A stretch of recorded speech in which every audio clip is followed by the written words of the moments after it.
Hello dear students, MBS maths classes में आप सभी का स्वागत है। तो मेरे प्यारे बच्चों, मैं उम्मीद करता हूँ आप सभी स्वस्थ होंगे और पढ़ाई बहुत अच्छी चल रही होगी आपकी। ठीक है, तो हमने देखो मैट्रिक्स कंप्लीट कर लिया है, अपना मैट्रिक्स कंप्लीट हो गया हमारा, और डिटरमिनेंट कंप्लीट हो गया है, इनवर्स ट्रिग्नोमेट्री हमारा कंप्लीट हो गया है। तो आप वो सारी क्लासेस दे सकते हो और प्रॉपर नोट बना सकते हो। ठीक है, अब एक नया चैप्टर स्टार्ट करेंगे बेटा, कैलकुलस वाला पार्ट स्टार्ट करने वाले हैं हम। कैलकुलस वाला जो कि बहुत ज़्यादा वेटेज भी रहता है एग्जाम में और कंपटीशन में, दोनों में रहता है। तो अब हम चैप्टर स्टार्ट करने वाले हैं आपका, तो कंटिन्यूटी एंड डिफरेंशियबिलिटी चैप्टर 5। कौन सा? कंटिन्यूटी एंड डिफरेंशियबिलिटी करना स्टार्ट करने वाले हैं। आपने लिमिट और डेरिवेटिव्स पढ़ा होगा, क्लास 11th में पढ़ा होगा बेटा। ठीक है ना, वहाँ पे थोड़ा सा उसका काम पड़ेगा हमें। तो बाकी कोई दिक्कत नहीं आएगी, मैं सिंगल अप्रोच से सारे क्वेश्चन बताऊंगा और समझाता हुआ चला जाऊंगा, तो आप प्रॉपर नोट्स बना सकते हो। ठीक है, तो ये चैप्टर 5 रहेगा, कंटिन्यूटी एंड डिफरेंशियबिलिटी। ठीक है ना, कैलकुलस वाला पार्ट है और कैलकुलस का वेटेज भी 40 से 45 से 50 नंबर का आपका रहता है। ठीक है, लगभग 44 के आसपास, 45 नंबर के आसपास रहता है बोर्ड में। ठीक है, और कंपटीशन में भी आता है। ठीक है, और हम बिल्कुल एक एक चीज़ को करते हुए चलेंगे। तो चैनल को शेयर कर देना, सभी बच्चे अपने अपने दोस्तों में, फ्रेंड सर्कल में थोड़ा वीडियो को बेटा शेयर कर दिया करो, है ना। चलिए, तो देखो एक लाइन लिखी हुई है यहाँ पे, the whole of science is nothing. क्या बेटा? The whole of science is nothing more than a refinement of everyday thinking. ठीक है ना, ये किसकी लाइन है? अल्बर्ट आइंस्टीन, जो कि एक साइंटिस्ट थे, उनकी लाइन है ये। ठीक है ना, आप साइंस क्या है बेटा? आप डेली सोचते हो ना, जो थिंक करते हो वही एक साइंस है ना। तो आपको ये इंटरेस्ट बनाना पड़ता है। ठीक है ना, इंटरेस्ट जगाना पड़ता है। तो रोज थिंक करते हो तो अच्छा चीज सोचोगे तो अच्छा बनोगे भी, और मेहनत करोगे तो बेटे एक दिन सफल हो जाओगे और बड़े आदमी बन जाओगे। ठीक है, चलिए अब हम स्टार्ट करते हैं, ज़्यादा टाइम ना लेते हुए। कंटिन्यूटी एंड डिफरेंशियबिलिटी हम स्टार्ट करेंगे। ठीक है ना, तो मैं बात करूं बेटा, this chapter is essentially a continuation of our study of differentiation of function in class 11th। ठीक है ना, क्लास 11th में थोड़ा बहुत पढ़ के आएंगे। देखो सर, कंटिन्यूटी एंड डिफरेंशियबिलिटी, अब बेटा कंटिन्यूटी एक वर्ड होता है। देखो मैं यहाँ सिंपल सा छोटा सा समझाऊंगा आपको, उसी से समझ में आ जाएगा। अगर मैंने कहा बेटा, जैसे कंटिन्यूटी इतना इतना समझ लो।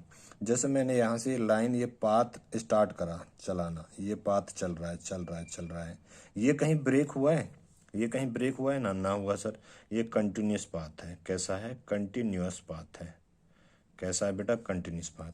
अगर मैं एक पाथ ऐसा ही ले लूँ और मैंने कहा ये चला जी, फिर ब्रेक हो गया। ठीक है ना, तो यहाँ पे जाके ब्रेक हो गया, तो ये डिसकंटिन्यूस पाथ हो गया। ठीक है ना, यहाँ से यहाँ तक तो ये कंटिन्यूस रहा है बेटा, यहाँ से यहाँ तक तो ये कंटिन्यूस रहा है, और यहाँ से यहाँ तक कंटिन्यूस रहा है। यहाँ पे कैसा हो गया है? डिसकंटिन्यूस हो गया। और ये पाथ यहाँ से लेकर यहाँ तक कैसा रहा है? कंटिन्यूस पाथ रहा है। ठीक है, तो हम बस यही फंक्शन को आइडेंटिफाई करेंगे, कौन सा बीच में ब्रेक हुआ, कौन सा नहीं हुआ, यानी कौन सा फंक्शन हमारा कंटिन्यूस है और कौन सा डिसकंटिन्यूस है। बस सिंपल सा है, आप ज़्यादा हेडक नहीं लेना है आपको, ज़्यादा ऐसा मत समझना सर ये क्या चीज़ होगी, कुछ नहीं है। आप रास्ते में चले बेटा, पुल आपका बना हुआ है ना, रास्ते में पुल पड़ा, पुल बना हुआ है तो रास्ता जुड़ा हुआ है, तो कंटिन्यूस चले गए आप। और मान लो बीच में पुल, नदी पड़ी थी, उस पर पुल नहीं है और यहाँ पे ये डिसकंटिन्यूस हो गया। सिंपल सा फंडा है। ठीक है, देखो आपने क्लास 11th में लिमिट एंड डेरिवेटिव्स पढ़े होंगे, है ना। अगर मैं बात करूं बेटा क्लास 11th की, तो उसमें आपने क्या पढ़ा होगा? Limit and derivatives.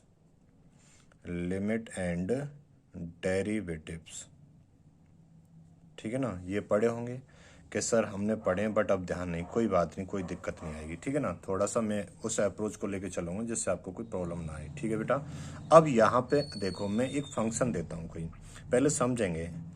मैं एक फंक्शन देता हूँ, मैंने दिया F X is equal to 2x plus के 3। कितना दिया? 2x प्लस के 3 दिया।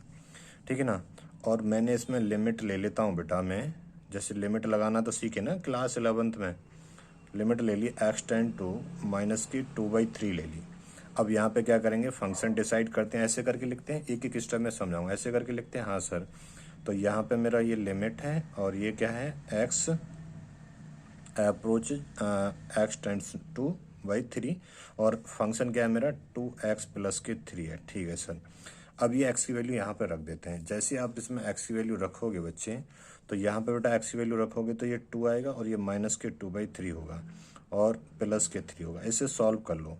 जब सॉल्व करोगे तो माइनस के 4/3 प्लस के 3 आएगा, 3 3 9, तो ये आ जाएगा बेटा 5/3 आ जाएगा। कैसा आएगा? ये 5/3 आया। अगर ये 5/3 आया तो यहाँ पे क्या लिख दोगे आप? लिमिट एग्जिस्ट कर रही है। लिमिट एग्जिस्ट कर रही है। क्या कर रही है बेटा? एग्जिस्ट कर रही है। ठीक है ना, यहाँ पे लिमिट एग्जिस्ट कर रही है। सर लिमिट एग्जिस्ट कब नहीं करती है? देखो मैं एक एग्जांपल और देता हूँ। तो पहले तो ये लिमिट को समझेंगे थोड़ा सा, और कोई नया नहीं पढ़ना है, सब पढ़ा हुआ है तुम्हारा। मैं लेता हूँ बेटा 1/2x प्लस के 3 ले लिया मैंने कोई फंक्शन, और मैंने आपको लिमिट लगाने को दे दी यहाँ पे माइनस के 3/2।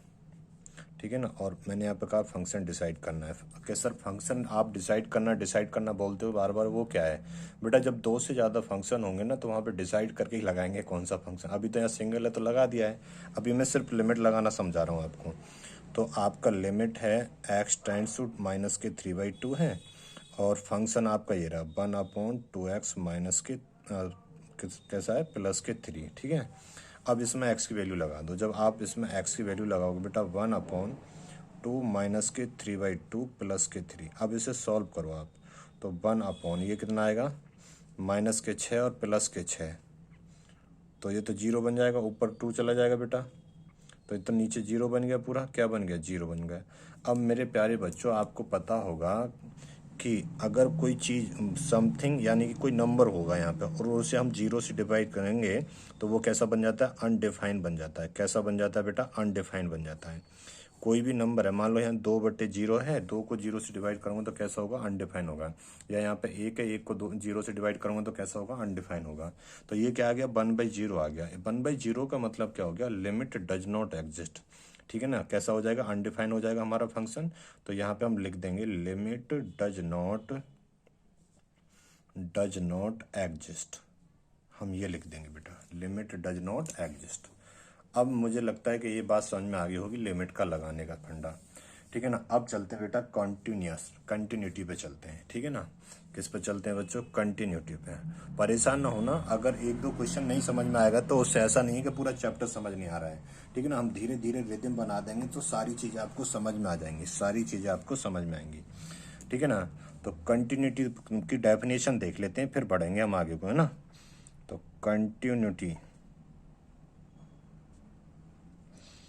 कंटिन्यूटी की हम डेफिनेशन देखेंगे और फिर बढ़ेंगे हम आगे को। कंटिन्यूटी की डेफिनेशन क्या होती है बेटा? Continuity at a point. क्या? Continuity at a point. Continuity at a point, वो पॉइंट आपको गिवन होगा क्वेश्चन में। अगर नहीं है तो हम मान लेंगे। और क्या मानेंगे सर? जब रियल नंबर कंटिन्यूटी निकालें तो किस पे निकालेंगे? हमेशा रियल नंबर ही लेते हैं। क्या लेते हैं? रियल नंबर लेते हैं। चलिए अब डेफिनेशन देखें बेटा इसकी, तो क्या होगी? ए रियल फंक्शन, डेफिनेशन आपकी क्या बोलती है? ए रियल फंक्शन, पहले लिख लो आप, a real function F x, a real function f(x) is said to be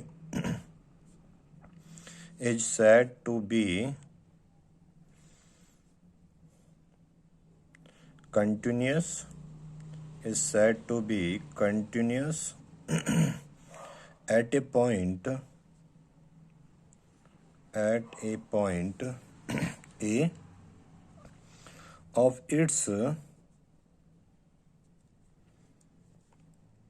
domain if limit x approaches a, f(x) exist and equal f a। ठीक है ना, f a। Thus, f(x) is continuous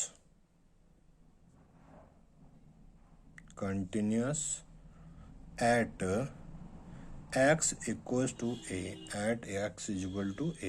if क्या बेटा, if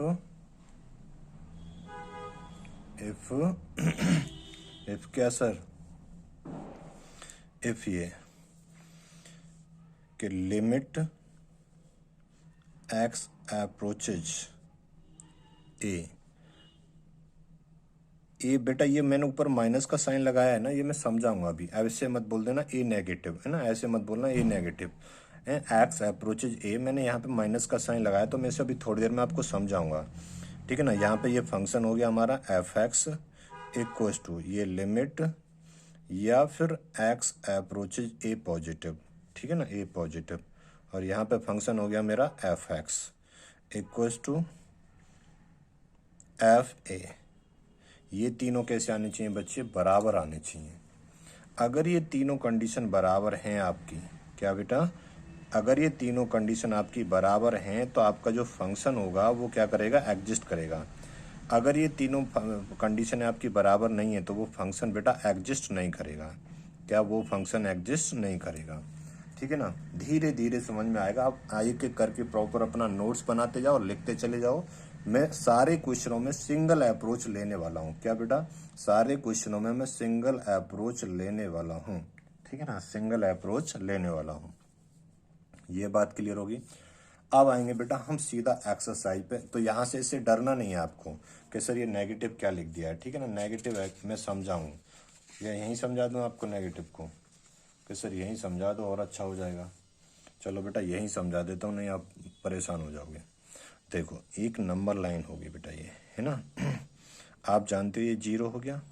इधर क्या होता है बेटा, -1, -2, -3 और -4। यानी कि सर ये कहानी ऐसी चलती है इधर को -इनफाइनाइट तक। ऐसी इधर करेंगे बेटा, 1 हो गया, 2 हो गया, 3 हो गया, 4 हो गया। यानी कि ये कहानी ऐसी चलती है +इनफाइनाइट तक। अब मान लो आपको क्वेश्चन में देगा कि जो हमारी जो पॉइंट है वो इस पॉइंट पे निकालना है, ठीक है ना। अब अगर मैं इधर की साइड में लेता हूँ, ये वाली सारी कहानी कैसी है, इधर की साइड में लेता हूँ तो ये नेगेटिव में चलती है, और इधर वाली साइड की कहानी कैसी चलती है बेटा, पॉजिटिव में चलती है। अगर मानो, ठीक है ना, अगर मैं यहाँ 0 में से थोड़ा सा कम करूँगा तो 0 के ऊपर नेगेटिव लगा दूंगा। अगर 0 में थोड़ा सा प्लस करूँगा तो 0 में पॉजिटिव कर दूंगा। मान लो मैं 0 में कुछ भी जोड़ रहा हूँ, मान लो h जोड़ रहा हूँ, तो क्या हो जाएगा बेटा, 0 में प्लस कर दिया है मैंने। अगर मैं मान लो 0 में से कुछ घटा रहा हूँ तो यह फिर क्या हो जाएगा, 0 में ऊपर माइनस साइन ये किसे दर्शाएगा, 0 में से थोड़ा सा कम कर दिया है। अब एक चीज ध्यान रखना, स्लाइटली चलेगा यहाँ पे। मतलब मैं कहूँ 0 में कुछ जोड़ो, कुछ का मतलब वो 0 ही है, कुछ जोड़ने पे भी 0 ही है, थोड़ा बहुत जोड़ो 0 पॉइंट। अगर मैं कहूँ आपसे 0 में बेटा 0.00001 जोड़ो, तो सर ये हम ये 0 ही कह सकते हैं। क्या कह सकते हैं, इसे 0 ही कह सकते हैं, 0 को ये अप्रोच कर रहा है। या फिर मैं कहूँ सर 0 में से 0.00001 घटा दो, तो मैं तब भी क्या कह सकता हूँ, इसे 0 को ये अप्रोच कर रहा है। ये बात समझ में आ गई, प्लस माइनस की बात समझ में आ गई, ठीक है ना। तो बेटा फिर हम अब यहाँ से देखो, ये मैंने सारी कहानी समझा दी आपको। यहाँ पे मैंने आपको लिमिट लगानी भी बताई है बच्चों, ठीक है ना, लिमिट ऊपर लगानी भी बताई है और डेफिनेशन भी लिखा दिया मैंने आपको। अगली क्लास में हम एक्सरसाइज को स्टार्ट करते हैं, तो इसे अभी के लिए इतना ही रखते हैं, ठीक है ना। आप लोग प्रॉपर नोट करिएगा और चैनल को शेयर और सब्सक्राइब भी कर लीजिएगा, अपने दोस्तों में बच्चों शेयर करिएगा। फिर हम एक्सरसाइज को अगली क्लास में स्टार्ट करने वाला है, एक्सरसाइज 5.1 को, ठीक है। चलिए अपना ध्यान रखिएगा, थैंक यू सो मच, फिर मिलते हैं नेक्स्ट क्लास।